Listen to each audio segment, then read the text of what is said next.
Natalie Collins, a gender justice specialist and author, regarding obviously the Sarah Everard case and the just horrific circumstances of her death. And of course, we know that the man who has been charged with her murder, serving police officer Wayne Couzens, appeared in court yesterday. But yesterday also we saw last night the vote on the Police Crime Sentencing and Courts Bill. Labour decided to vote against that bill. Of course, it's still passed with a huge Tory majority, but they voted against it on the basis it doesn't make any mention of women and their safety in that bill. Natalie Collins, what do you make of the decision of that vote last night? And do you think that bill should have actually included specific measures to keep women safe? Yeah, I mean, I think the bill is problematic on so many levels, not simply around the safety of women. You know, the reason why women have the vote in this country is because suffragettes protested very ardently and caused significant annoyance a lot of the time in order for us to have the vote. So I think this is broader than just about whether there is information in that bill which is about specific protections to women. It needs to also be about thinking about what are the implications if women can't protest unjust treatment or concerns that they have in society. Well, indeed, as you say, I mean, you use the word annoying protest, but of course, actually in this law, again, it's talking about protesters facing jail of considerable number of years if they cause a nuisance and annoyance to people in their homes or their businesses, stopping people going along roads and the like. And again, I think a lot of us do have issues with Black Lives Matters and Extinction Rebellion protests, or indeed any other protests which cause massive disruption to other people going about their daily lives.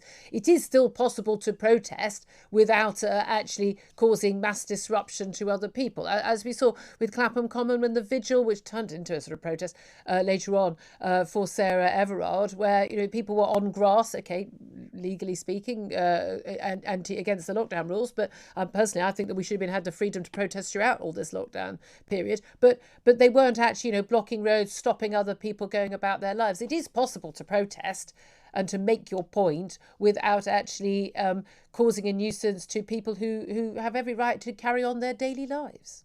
Yeah, though I think the whole point of protest is to cause annoyance. So isn't it to change the law or change minds?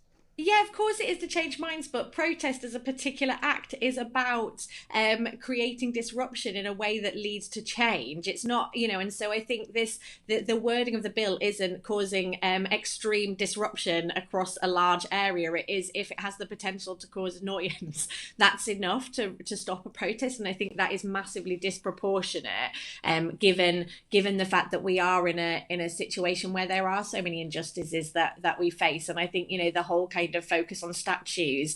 I think a lot of people have been commenting that getting 10 years for kind of damaging a statue, but actually the harm that is done to women, that so many offences women either don't get prosecuted, very few would get 10 years in prison. So, it is hard to be a woman in a society or with a government who thinks that statues are more important than women. Except, of course, I mean, these figures were used, and Labour MPs, the Labour Party actually put out a tweet last night about this, the decriminalisation of rape, and they've been talking, a lot of the MPs, about this 10 years and 5 years, but it's a 10-year maximum term for people defacing a statue. Let's be honest, no one's going to get 10 years for doing that. I mean, no one at all.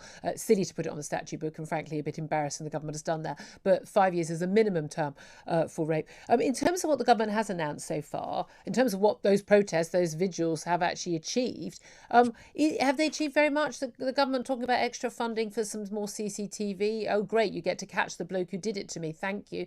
Cops outside and inside nightclubs and bars. I mean, frankly, an awful lot of this has already been poo-pooed as either too little, too late, or not actually focusing on the real issue. You're not going to have a police officer undercover in every single bar or restaurant or nightclub, are you? And even then, what are they going to do? What are they going to see? Well, this is it. And, it's not that we can say that the police, given the current suspect in the Sarah Everard case, we can't say that all police officers are definitely safe people, regardless of whether it's that case or any case. That there is lots of research around there being issues with some police officers being abusive to partners or, and so I think this idea that putting police in nightclubs makes women safer, women do lots of things to enable them to kind of feel safe in a nightclub or feel safer. And so I'm not sure that police presence is going to particularly help with that. I think there is some research around CCTV, for instance, that actually it means that people are less likely to get involved because they think, oh, there's CCTV, I don't have to even get involved in this. So I think these suggestions are a bit kind of like just drummed up out of nowhere without really thinking about what will make women's lives better. What would actually make a difference in terms of women's safety? Is it a larger chance of getting prosecuted? I mean, we know that with burglary, the thing is, realistically, your chances of getting any time behind bars for burgling someone's house is minuscule. It's like under 3%. But we know it's even lower than that if you rape somebody. Now, there are lots of different reasons why rape cases don't go to court and don't end up with convictions, and a lot of those I'm not sure the government can do very much about. But if you give one measure that would absolutely make a difference, would mean that more women were safer today rather than yesterday, what would it be? Yeah, it would be properly funding women's services across this country. There is no guaranteed funding for refuge provision around the UK, and even the new domestic violence bill doesn't have specific provision for enabling enabling women to have somewhere to go to get out of the abusive relationships, which, as we know, women are far more unsafe at home in a domestically abusive relationship than they are on the streets. Yeah, and I think that also outreach support, that women's services don't just provide refuge, they provide outreach support. They do education within schools, they do education for judges, and all of these services are constantly being threatened by cuts, by contracting systems, which are really, really harmful. We need long-term sustained funding for women's services. And I know it's not some sexy new lighting, but the reality is that this is about the people who are there for women who need support. Rape crisis centres need consistent funding. That is not kind of going to be, that is, I spoke to a domestic abuse service recently who were, every year their staff are put on notice for redundancy because they don't know from year to year whether they will be funded. As is always the case, most of the things that are achieved actually by government, or as you say, the unsexy things that don't get great headlines. Natalie Collins, always good to talk to you, gender justice specialist Natalie Collins.